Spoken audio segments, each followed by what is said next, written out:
Hey, what's up guys? This is Ryford Stores, founder of Self Cut System, and today I'm going to show you guys how to properly hold your Self Cut System clipper when it comes to cutting your own hair.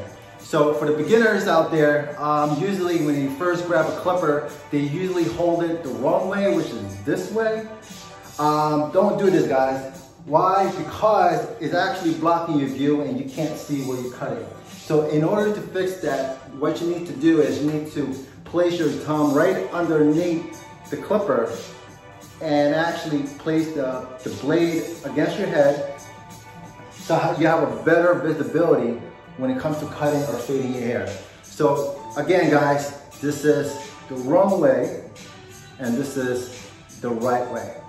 So guys, if you'd like to learn more about cutting your own hair, make sure to download our Self Cut System app for free and make sure to subscribe on our YouTube channel at Self Cut System and also follow us at Self Cut System IG. So guys, have a good one and see you guys soon. Peace.